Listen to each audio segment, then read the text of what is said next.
দেখুন বর্তমানে কলিকাল, এই কলিকাল নিয়ে বহু লোকের মনে বহু প্রশ্ন আছে এবং এই কলিকালের প্রচুর ভিডিও রয়েছে। আমি দেখলাম, আজকে আমিও কলিকালের সম্বন্ধে একটা সত্য, তেতা, দাপর, কলি, এই চারজনের জন্ম কিন্তু সৃষ্টিতেই শুরুতেই হয়েছিল।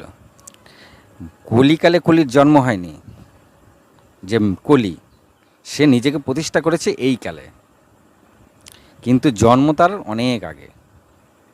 তখন ধর্মের প্রকোপ বেশি ছিল, সবাই ধর্মপরায়ণ ছিল। রাস্তায় টাকা পড়ে থাকলে বা কারো ধন সম্পদ থাকলে ছট করে কেউ মানুষ হাত দিত না। সে জানতো যদি আমি পরধনটা নিই তাহলে আমার পাপ হবে। বর্তমানে যদি রাস্তায় 20-50 টাকা পড়ে থাকে, ঝপ করে তুলে নেবে লোকে। তারা জানেই না যে পরধনে হাত দিতেই নেই। চুরি ডাকাতি যারা করে তাদের কথা তো ছাড়েন, এটা কত জন্ম যে আর এখানে জন্ম নেবে আর পাপে ঘষ্টাবে তার কোনো ঠিক নেই। যারা যারা এখান থেকে মুক্তি পেতে চান, পরধন, পরনারী, মদ, জুয়া আর নিন্দা, এগুলো সম্পূর্ণ বন্ধ করে দিন। সত্যযুগে এগুলো কিছুই ছিল না। সেই কালে স্টার্টিংয়ে সেই কালে সবাই সমান ছিল। ধীরে ধীরে ধর্মের পা ভাঙে আর অধর্মের পা জমে। এখন কলিকালে অধর্মের পা জমে বসে আছে। আপনি চেষ্টা করেও আপনি আপনার মাথায় ঢোকাতে পারছেন না ধর্ম। তার একটাই কারণ কলি আপনার ভেতরে ঢুকে বসে আছে। আপনার রন্ধ্রে রন্ধ্রে এখন কলি রয়েছে।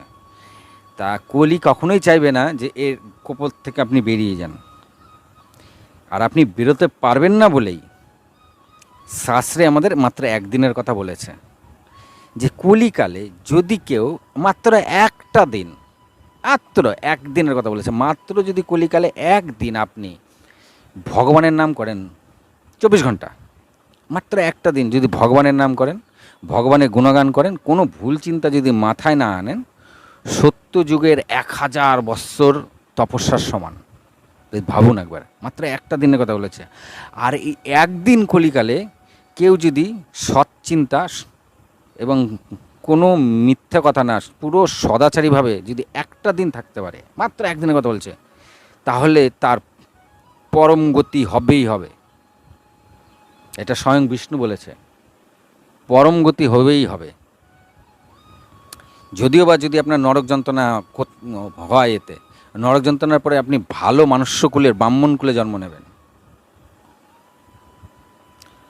আর যদি আপনার কাছে আপনার মনে পাপ থাকে, আপনার সব বিদেশি বিধর্মীদের গর্ভে জন্ম নেবেন। খেয়াল থাকে যেন, বিধর্মীদের গর্ভে জন্ম নেবেন যদি পাপ থাকে। নরক যন্ত্রণা ভোগে এসে বিধর্মীদের ঘরে জন্ম নেবেন। পুণ্যতা যদি থাকে তবে আপনি হিন্দুর ঘরে জন্ম নেবেন। ভালো পুণ্যতা থাকলে তবে যেসব সৎনিষ্ঠ ব্রাহ্মণ এখনও কিছু কিছু এদিক ওদিক আছে, সেই সব ব্যক্তির স্ত্রীর গর্ভে আপনার জন্ম হবে, যাতে আপনি হিন্দুই থাকার ধর্ম না যেন পরিবর্তন করে ফেলেন। কারণ বর্তমানে প্রচণ্ড প্রকোপ রয়েছে। এই যে কলি, এই কলি প্রথমেই বিষাক্ত ছিল না। কলি বিষাক্ত হয়েছে কখন? যখন সমুদ্র মন্থন হয়েছিল, গরল যখন উঠেছিল, সে গরল তো শিব পান করেছিল, কিন্তু সেখান থেকে 2-4 ফোঁটা গরল ভূমিতে এসে পড়ে। আর ভূমিতে এসে পড়াবার যেমন অমৃত এসে পড়েছিল বলে কুম্ভমেলা হয়। কুম্ভমেলায় তো অনেকে যায় কেন? যে ওই অমৃত 2-4 ফোঁটা পৃথিবীর এখানে ওখানে পড়েছিল, এবং সেসব জায়গায় কুম্ভমেলা হয়, অমৃত যেখানে যেখানে পড়েছিল। কিন্তু গরল কোথায় কোথায় পড়েছিল আমি এখন বলতে পারবো না, হয়তো আমি অত দূর যাইনি। সেই গরল থেকে খানিকটা